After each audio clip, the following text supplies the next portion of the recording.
También doctor Javier Garaycoa, Procurador General de la Nación. Empecemos con el segundo de los mencionados. Tras estas primeras gestiones cumplidas en el CIADI, con toda la redelegación ecuatoriana por el arbitraje que demandó la Occidental, ¿cuáles son nuestras perspectivas una vez que nos resistimos a nombrar árbitro porque era reconocer la competencia de ese tribunal que nosotros negamos? Se fijaron las normas de procedimiento, habló nuestro abogado representante allá, etcétera, y ha trascendido que la Occidental ya no quiere que se le restituya el bloque, si es que cabe esa palabra, sino otro tipo de indemnización económica. Doctor.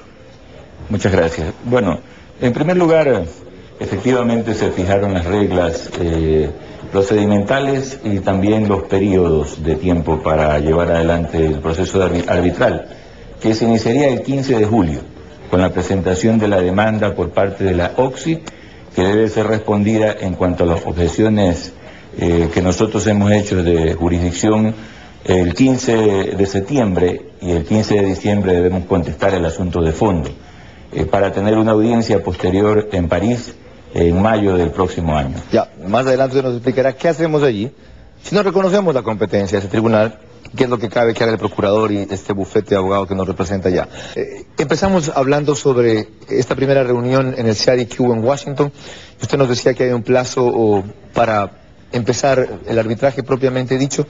¿Qué hacemos allí nosotros si es una instancia que no reconocemos? ¿Qué le corresponde a este Paul Reichler, del despacho jurídico Foley & Hogue, los Estados Unidos, en representación nuestra, hacer? Bueno, en primer lugar, quien concurre es la Procuraduría. El estudio es un estudio contratado para realizar, por supuesto, sus aportaciones, ¿no? Yo debo señalar que esta fue una reunión preparatoria. Es decir, que lo que se hizo es establecer, como decía, procedimientos y términos, los cuales ya se los señalé, insisto. Sí, el lenguaje que se va a manejar, el etcétera. lenguaje, etcétera, la sede, y que nosotros debemos hasta el 15 de septiembre presentar nuestras objeciones jurisprudenciales, de jurisdicción, en torno a la demanda de OCSI. Recién allí quedará claro ante ellos que nosotros no les reconocemos competencia para actuar como están actuando. Mire, hay un debate sobre esto, ¿no? Incluso doctrinario, de si este tema se resuelve con méritos, es decir, al finalizar, o es un problema preliminar. Correcto. Pero en todo caso, pues, la solución que tiene el CIADI es de que es un tema que se resuelve al fondo, con el fondo, es decir, con los méritos. Y nosotros estamos allí, de acuerdo al CIADI, por el artículo 6 del Tratado Bilateral de Protección de Inversiones. Es decir, se considera que ese artículo es una aceptación tácita, implícita del Ecuador. Yo no comparto esa opinión, por supuesto, ¿no? Pero esto es lo que vamos a argumentar. Este es un problema medular, ahora que se está hablando acerca del Tratado de Protección de Inversiones. Justo por eso lo invitamos. ¿Qué dice ese artículo 6 para que lo entienda el público bien, más o menos, cuál es el tenor? Sí, básicamente que establece el procedimiento arbitral para las inversiones extranjeras, ¿no? Sé que cuando haya diferencias, en el CIADI, en este no caso, nos someteremos a nuestras autoridades ni a las de ellos, sino a ese tribunal. Exactamente, pero yo debo señalar de paso, ¿no?, que no existe una reforma tácita o implícita de la Constitución ecuatoriana que establece la jurisdicción nacional a través de un tratado. No se puede hacer eso, porque los tratados se encuentran en la doctrina constitucional por debajo de la Constitución, por debajo, pues, lógicamente, incluso de las leyes orgánicas respectivas. Con ese antecedente, ¿usted es partidario de que se renegocie ese Tratado de Protección de Inversiones o que definitivamente no aceptemos que las inversiones tengan, más allá de nuestro esquema legal, una protección adicional? Yo soy partidario, y lo he expresado así al presidente, a la ministra de Relaciones Exteriores, de que nosotros avancemos una interpretación de ese tratado, en este ámbito jurisdiccional, ¿no?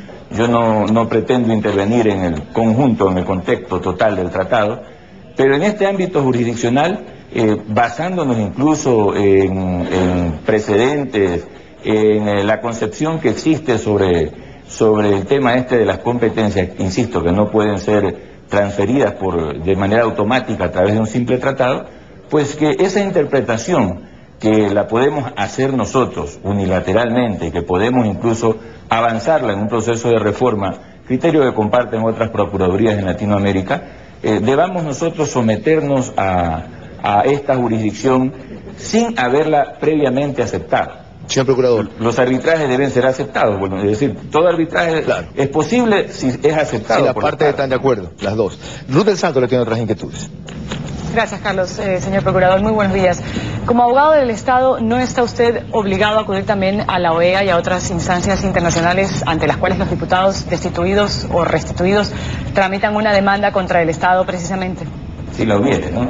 Es decir, las demandas ante la Corte Interamericana, la Comisión Interamericana de Derechos Humanos, son también responsabilidad de la Procuraduría, ¿no? Si la hubiere, pues evidentemente tendríamos que concurrir en defensa del Estado ecuatoriano. Ahora, su antecesor era identificado como incondicional de los socialcristianos. ¿Cómo evitará usted que se lo relacione como incondicional de alguna persona, función o partido incluso? Mire, mi deber es defender al Estado, ¿no? Yo básicamente para eso fui nominado, para la defensa de los intereses del Estado, ¿no?